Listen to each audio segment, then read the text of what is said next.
ငယ်ချင်းတို့ငါမိုချီစီဖုံးဆက်လိုက်အောင်မယ်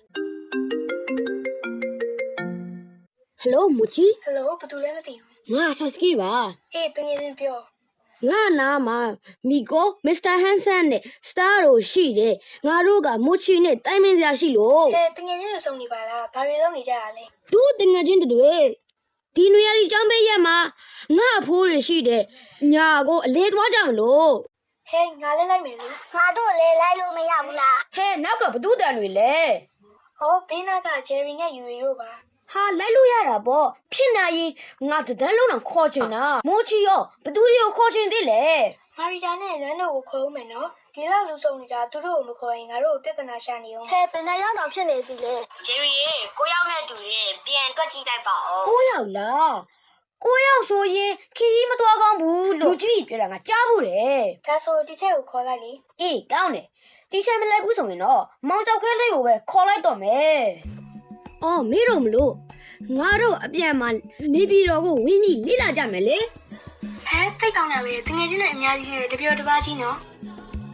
နေပြည်တော်ဒီမြန်မာနိုင်ငံ၏အုပ်ချုပ်ရေးဆိုင်ရာမျိုးတော်ဖြစ်ပြီးနေပြည်တော်ပြည်ထောင်စုနယ်မြေ၌ဒီရှိသည့် 2005ခု နိုဝင်ဘာလ6ရက်တွင်မြန်မာနိုင်ငံ၏အုပ်ချုပ်ရေးမျိုးတော်ကိုရန်ကုန်မြို့မှပြင်မလာမြို့၏အနောက်ဘက်2မိုင်တောင်တမ2ကီလိုမီတာဝေးသောအစိမ်းရောက်ဝင်းကျင်နေရာတို့တရက်ခွင်ကြောင်းရှိခဲ့သည့်ရခိုင်မြို့တော်ဟာရန်ကုန်မြို့၏မြောက်ဘက်ခန့်မှန်းခြေအားဖြင့်မိုင်200မြကွာဝေးသည့်ပြည်တော်စုလို့တော့ပြည်တော်စုတရားလို့တော့ချုပ်တမတ်တအိမ်တော်နှင့်ပြည်တော်စုအစိုးရအဖွဲ့တို့ဒီနေပြည်တော်၌တည်ရှိ နေပြည်တော်ဒီလက်ပတ်စရာအချိန်ကြီးကနေရာ50ရှိတော်မျိုးတော်တညုပ်ရှိပါသည်နေပြည်တော်တို့ရရှိပါကနေပြည်တော်၏အချိန်ကြီးရဖျားစီသည်ဖြစ်သောဩဘာဒတန်တိစီတီတော်ကိုဖွင့်ပြနိုင်ပါသည်ထို့အပြင်တိရစ္ဆာန်မျိုးစုံကိုလေးလာကြည့်ရှုနိုင်သောနေပြည်တော်တိရစ္ဆာန်ဥယျာဉ်နှင့်တောရန်တိရစ္ဆာန်များကိုလေးလာကြည့်ရှုနိုင်သောဆာဖာရီဥယျာဉ်တို့ကိုလည်းတွားရောက်လည်ပတ်နိုင်ပါသည်မြန်မာနိုင်ငံ၏အဝေးအနှံ့များနှင့်ယဉ်ကျေးမှုဆိုင်ရာအကြောင်းအရာများကိုလေ့လာနိုင်သောအမျိုးသားပြတိုင်းများမြန်မာကျောင်းများယတနာများကိုလေ့လာနိုင်သောကျောင်းများယတနာပြတိုင်းတို့လည်းရှိပါသည်အပန်းဖြေအနာယူတို့သူများအကျွမ်းရှိပန်းဥယျာဉ်နှင့်ပေါင်းလောင်းဆယ်တို့ရှိပါသည်ထို့အပြင်နေပြည်တော်၏ချိန်ရှားသောလွတ်တော်အဆောက်အအုံများကိုလည်းလေ့လာနိုင်ပြီးမြန်မာနိုင်ငံရှိတိုင်းရင်းသားများ၏ရှင်ကြီးမှုနှင့်ချိုးရဒလိများကိုသိရှိနိုင်ရန်ဓမ္မရည်ကျေးမှုကျေးရသို့တွားရောက်နိုင်သည်ထို့ကြောင့်နေပြည်တော်ဒီသမားရည်ကျေးမှုတဘာဝနှင့်အပန်းဖြေမှုတို့ကိုတနည်းအားဖြင့်လေ့လာခန်းစားနိုင်သောမြို့တစ်မျိုးဖြစ်ပါသည် နေပြီးတော့မှဆိုရင်တော့ဥပ္ပါရတန်ဒီစီရီနဲ့မာရဝိသယစီရီတော်တွေကဆိုရင်ထင်ရှားတဲ့စီရီတော်တွေဖြစ်ပါတယ်ဥပ္ပါရတန်ဒီစီရီတော်ဟာဆိုရင်တရုတ်ပြည်မှာဗုဒ္ဓဆရာတော်ရုပ်ဝါတော်ကိုဌာပနာထားတယ်လို့သိရှိရပါတယ်ရန်ကုန်မြို့မှာရှိတဲ့ရွှေဒဂုံစီရီတော်ရဲ့ပုံစံကိုနမူနာယူထားပြီးတည်ထားတာဖြစ်ပါတယ်စီရီတော်ရဲ့ဉာဏ်တော်အမြင့်မှာ69မီတာပေအားဖြင့်325ပေရှိပါတယ်နောက်တစ်ဆိုကတော့နေပြီးတော့ဒက္ခိဏသီရိမြို့နယ်မှာရှိတဲ့မာရဝိသယရုပ်ဝါတော်ကြီးဖြစ်ပါတယ်။မာရဝိသယရုပ်ဝါတော်ကြီးအားဆိုရင်ကမ္ဘာအကြီးဆုံးထိုင်တော်မူ60ဗုဒ္ဓရုပ်ဝါတော်မြတ်ကြီးဖြစ်ပြီးဉာဏ်တော်အမြင့်မှာ63ပေရှိပြီးကိုယ်ရတော်အမြင့်မှာ18ပေရှိတယ်လို့သိရှိရပါတယ်။မာရဝိသယရဲ့အဓိပ္ပာယ်ကတော့မန်၅ပါးအောင်မြင်ခြင်းကိုအဓိပ္ပာယ်ရပါတယ်။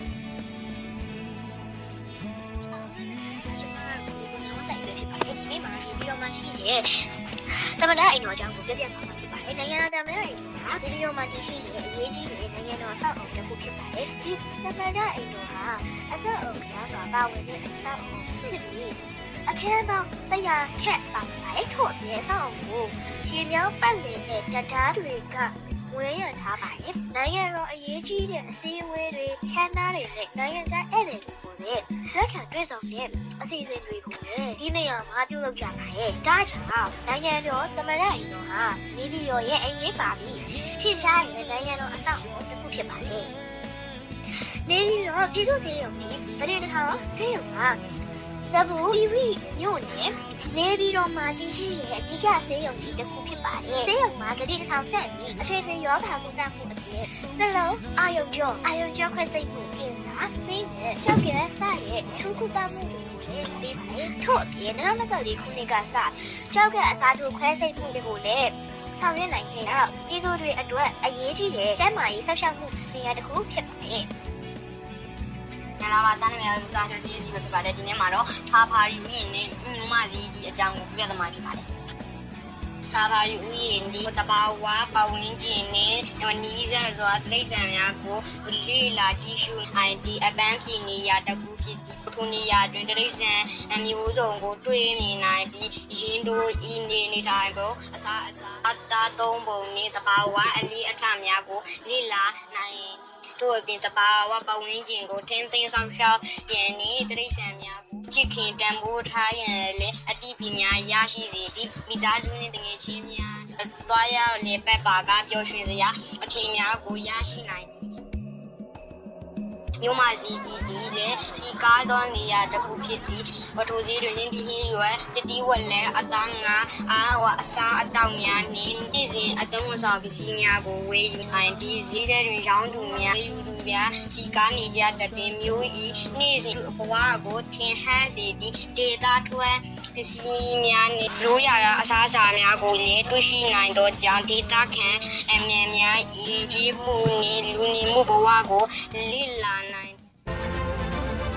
အနည်းချုံနဲ့နေကုန်နေပြည်တော်သည်မြန်မာနိုင်ငံ၏အုပ်ချုပ်ရေးမျိုးတော်အဖြစ်သာမကပဲရှုထောင့်ပေါင်းစုံမှလိလာစရာများနှင့်ပြည်စုံနေသောတာယာလဖသည့်မြို့တစ်မြို့ဖြစ်ပါရဲ့။ကျင်းဝန်းလာသောလမ်းမကြီးများစိမ့်နှဲဆိုပြေသည့်တစ်ပင်ပန်းပင်များနှင့်စနစ်တကျပိုင်းခြားထားသောမြို့ပြစုံများကြောင့်အေးဆက်စိတ်ငြိမ်မှုကိုပေးစွမ်းနိုင်သလိုတစ်ဖက်တွင်လည်းခင်မီစမ်းသစ်သောအခြေခံအဆောက်အအုံများနှင့်ပြည်စုံလျက်ရှိပါရဲ့။ရှင်းရောက်နှင့်ခင်မီပြည်သူကလက်ရာများနှင့်ပေါင်းစပ်ထားသည့်ဥပတတန်ကြီးစီရီရောနှင့်မာယာဝိဇယဗုဒ္ဓရုပ်ဝါတော်မြတ်တို့ကဲ့သို့